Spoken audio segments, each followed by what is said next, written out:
Un tunnel de lave est formé par une coulée volcanique qui s'est refroidie en surface en formant une croûte solide, mais dont le cœur est resté fluide, permettant à la lave de continuer à s'écouler.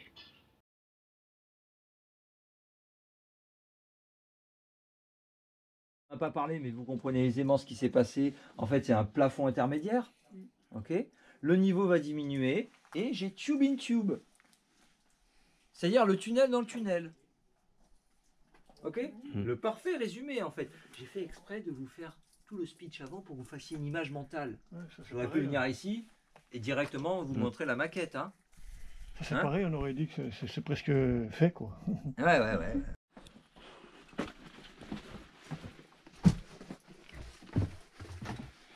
Tiens, regarde là. Un truc à filmer. C'est le fameux tronc d'arbre. Et là, je m'amuse même à faire de la balistique. C'est-à-dire que la balistique, c'est quoi ton prénom? Gilbert. Gilbert, tiens, il faudrait que tu te mettes ce côté-là. Et regarde ce que ça donne la balistique. C'est là-bas. On voit la prolongation. Ah ouais, c'est extraordinaire. Rapproche-toi avec l'appareil, hein, tu vas voir. C'est extraordinaire. On voit effectivement le tronc d'arbre qui a été moulé parfaitement. On voit l'écorce et compagnie. Hein.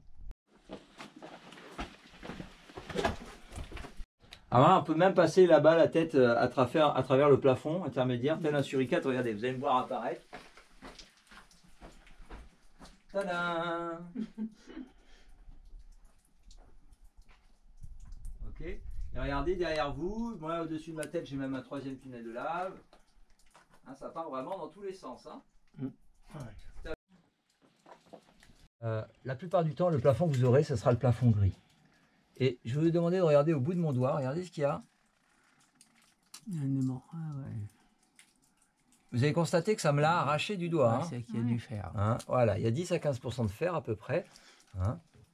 Alors, ça marche, il y a un équilibre instable. Sur cette poche qui était sous pression, vous allez voir, hein, faut que vous vous mettiez là vraiment pour la voir. Vous allez voir qu'on va faire, parce que c'est sec, souvent là ça va être un peu plus humide. Et alors attention, si vous voulez prendre une photo, c'est maintenant.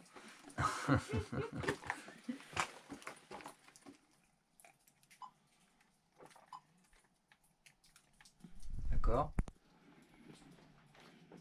Parce que, bye bye. Vous voyez ce que je veux vous faire comprendre par ça? Je veux vous faire comprendre que nos yeux, nos lampes et toute cette eau nous mentent.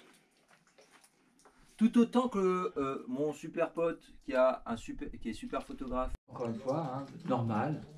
Hein, regardez bien, hein, constatez que en fait, les zones qui sont tombées, eh bien, on ne les retrouve pas. Les blocs qui sont tombés, on ne les retrouve pas. Regardez, dans mon faisceau lumineux, là, on ne voit quasiment pas de roche au sol. Ce qu'on voit là, c'est quelques blocs qui sont tombés, qu'on a mis les uns sur les autres pour éviter de se prendre les pieds dans le tapis, quoi. Vous voyez ce que je veux dire? Ah non, c'est sûr. Là, c'est le papier peint derrière lequel on a mis trop de colle. Ouais, c'est vrai. C'est vrai que ça fait comme ça. Alors, voilà, un tronc d'arbre, un moulage de tronc d'arbre. Alors, regardez, en fait, c'est vraiment cette histoire de, quand je disais papier peint derrière lequel on met trop de colle, hein, c'est vraiment, ça va se pisser. Vous avez compris le phénomène, en fait. Tout ça est plein de lave, ça diminue, il y a des courants d'air, tout ça se refroidit, puis des fois, ça va se pisser sur soi. En gros, je pourrais prendre ça, là, et faire un lifting de tunnel de lave. D'accord. Ok.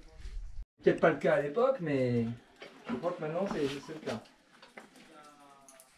Alors, ça d'ailleurs, comme, regardez, toute une partie qui est manquante, et qui est assez intéressante également pour vous qui avez traversé la plaine des Sables, parce que regardez, cette partie qui est manquante nous permet de voir l'envers du décor qui est jaune, orangé, rouge.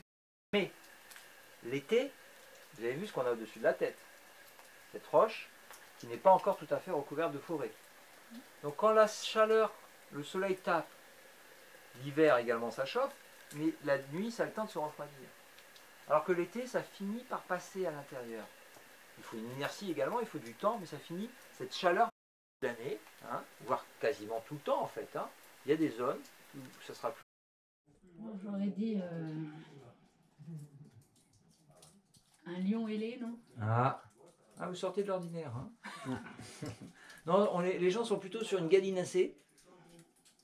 Gallinaceae. Et en l'occurrence à La Réunion, les gens sont plus particulièrement sur Le dodo. Ah voilà, le dodo. le dodo. Ouais. On est d'accord? Vous le voyez ou pas le dodo? Ouais. Hein, vous avez le bec là, donc, qui est existant avant, le poitrail, on va dire, les pattes et la queue.